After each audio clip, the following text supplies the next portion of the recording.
पाठ 9 मीनू। कक्षा में प्रवेश करते ही बेतरतीबी से कटे हुए और बिखरे बालों तथा हमेशा मन मोह लेने वाली मुस्कुराहट के साथ सबसे पहले गुड मॉर्निंग मीनू ने ही किया। उसके बाल हमेशा बिखरे रहते हैं और इस वजह से उसकी आंखें अक्सर उनके पीछे छिपी रहती थीं। उसे इस स्थिति से बचाने के लिए अंजना उसके सिर के बीचों बीच बालों को इकट्ठा करके एक रबर बैंड से उन्हें बांध देती।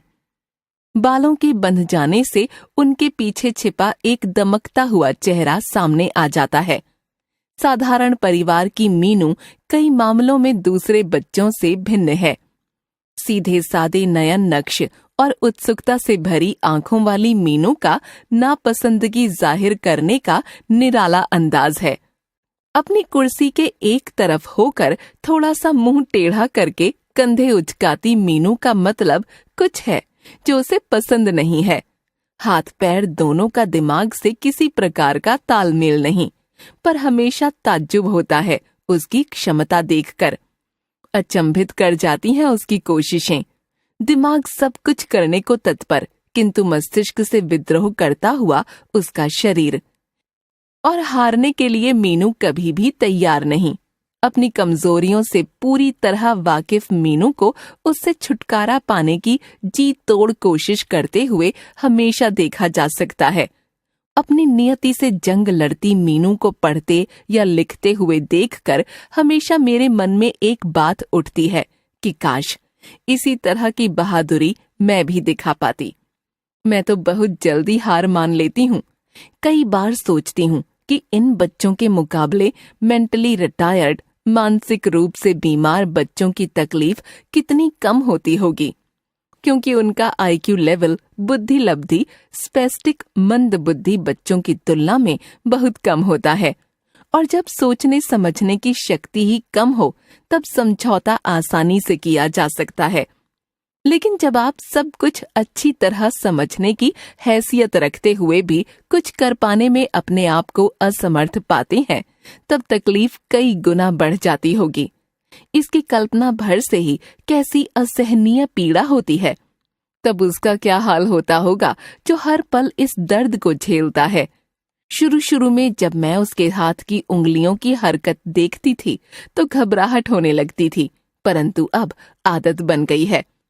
मेज पर रखने की कोशिश करती हुई मीनू का हाथ अक्सर मेज से नीचे पहुंचने के लिए बेताब हो उठता है। दाएं हाथ ने तो पूरी तरह से हथियार डाल ही दिया है, किंतु बायां हाथ भी पूरे तौर पर साथ नहीं देता। जो कुछ भी करना है वह सब बाएं हाथ को ही करना है, और कोई चारा भी तो नहीं है। काफी वजनी रिस्ट बैंड कलाई में बंधे होने के बावजूद अक्सर बायां हाथ भी विद्रोही अंदाज में दिखाई देता है, किंतु मीनू के सामने उसे हार मानना ही पड़ता है। चारों उंगलियों और अंगूठे के बीच फंसी हुई पेंसिल फटाफट अपना काम करती रहती थी। गजब की स्पीड थी उसकी, देखने वालों को आश्चर्य में डालने के लिए काफी थी। कई बार मुट्ठी कमजोर पड़कर ढीली पड़ने लगती और पेंसिल साथ छोड़ने लगती।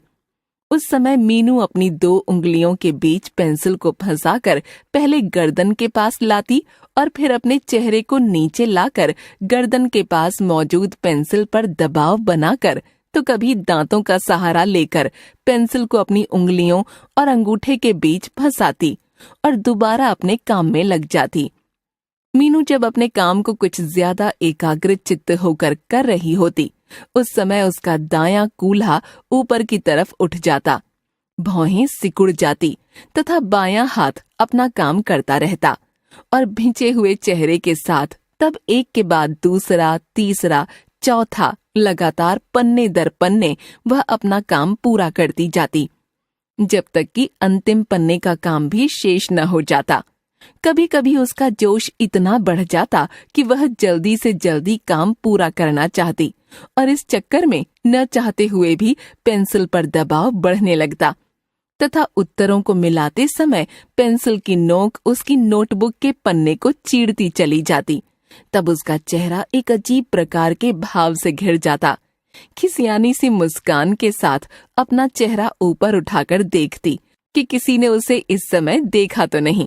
अगर किसी को अपनी तरफ देखते हुए पाती तो अपना दुबला पतला नाजुक सा कंधा उचकाकर दोबारा काम करना आरंभ कर देती। अभी कुछ दिन पहले ही नियमित होने वाली जांच के दौरान मालूम हुआ है कि मीनू को सुनने में भी समस्या है और इसीलिए बोलने में भी उसे दिक्कत होती है। तभी तो 6 वर्ष की उम्र होने तक भी वह बोलने में असमर्थ है। मीनू ने हियरिंग एड लगाना आरंभ कर दिया है और साथ में 1 घंटे के लिए उसे हर रोज स्पीच थेरेपिस्ट के पास भी जाना होता है। कमाल का बदलाव आ रहा है मीनू में। 15-20 दिनों के भीतर उसने काफी कुछ नया सीख लिया है। हमेशा सीखने की ललक तो उसमें पहले से ही मौजूद है। अब उसे बहुत मजा आता है। लंबे लंबे वाक्य बिना किसी गलती के बोलने के बाद हम लोगों को जब देखना शुरू करती तब उसके मन में शाबाशी पाने की इच्छा कुलांचे मारती दिखाई पड़ती। आजकल रोज ही उसे इनाम के तौर पर 1 स्टार तो मिल ही जाता है। पहले कम बोलने के लिए टोकी जाने वाली मीनू को आजकल कम बोलने के लिए कहा जाता है। उसे इस बात के लिए डांट खाने में मजा भी बहुत आता है। लेकिन आज मीनू कुछ परेशान सी दिखाई दे रही है। शायद तबीयत खराब हो गई हो, क्योंकि बदलते मौसम में ऐसा हो जाना कोई अनहोनी भी नहीं। उसके नजदीक जाकर उसका माथा छूकर देखा, ठंडा था, बुखार नहीं था। फिर क्या बात हो सकती है? तुम्हें क्या हुआ है मीनू? उसके सामने खड़ी थी मैं। मीनू ने अपना सिर उठाकर मेरी तरफ देखा, कुछ कहा नहीं और फिर अपना सिर झुकाकर बैठ गई। उसके चेहरे पर निराशा की परछाई साफ दिखाई दे रही थी। आज उसकी आवाज में मौजूद शोखी, जो कुछ दिनों पहले से ही दिखाई देने लगी है, सिरे से गायब थी। कुछ तो है मीनू, कहीं दर्द तो नहीं? उसके हाथ को अपने हाथ में लेकर मैंने पूछा। नहीं। फिर अपने हाथ में बंधे आर्म बैंड की तरफ इशारा करके उसने कहा, दुख रहा है। मैंने अमित को बुलाया। उसने ध्यान से उसे देखा और फिर उसे खोलकर हाथ के कुछ व्यायाम करवाए और एक बार फिर से उसका हाथ आर्म बैंड में बंद हो गया। लेकिन उसके चेहरे की मायूसी में किसी तरह की कोई कमी नहीं आई। खाली खाली आंखों से देखती हुई मीनू के चेहरे पर एक बार भी मुस्कुराहट नहीं दिखाई दी। आज मेरा किसी काम में मन नहीं लग रहा है, बस मीनू में ही अटका है। अंजना की कुर्सी मीनू से कुछ दूर थी। उसने उससे कुछ कहा लेकिन कोई तवज्जो नहीं मिली। मैं देख रही थी। मुझे लगा कहीं ऐसा तो नहीं कि उसकी हियरिंग एड का सेल डिस्चार्ज हो गया हो और वह सुनने में अपने आप को असमर्थ पा रही हो। अपनी तसल्ली के लिए उसके दोनों कानों में से हियरिंग एड निकालकर उसे जांचा परखा। उसके बारे में मुझे कोई जानकारी भी नहीं थी, लेकिन जैसे ही मैंने उन्हें वापस उसके कानों में लगा दिया, उसका चेहरा जस का तस हो गया। उसमें हुए इस छोटे से परिवर्तन ने, जो सिर्फ कुछ मिनटों के लिए ही हुए थे, यह आभास कराने के लिए काफी था कि गड़बड़ कहीं न कहीं हियरिंग एड में ही है। पृथ्वी जाकर अनीता दी को बुला लाया। अनीता दी स्पीच थेरेपिस्ट हैं। दुबली पतली सांवली सलोनी अनीता दी। जब चलती तो लंबे लंबे बालों की गुथी हुई चोटी उनकी पीठ पर लहराती रहती। उनके पीछे पीछे चली आ रही है उनकी 10-11 साल की बिटिया। अनीता दी आईं और मीनू के सामने बैठ गईं। उसका हियरिंग एड एक बार फिर से निकाला गया।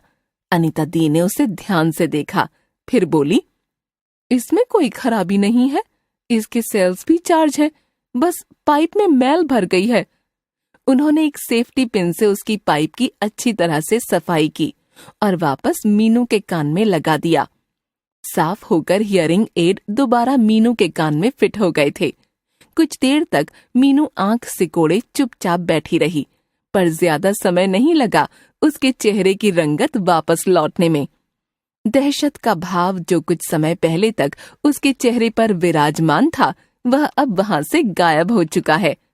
फिर से सहज होकर मीनू वापस चहकने लगी है। अब जल्दी ही अंजना से उसे डांट पड़ने वाली है।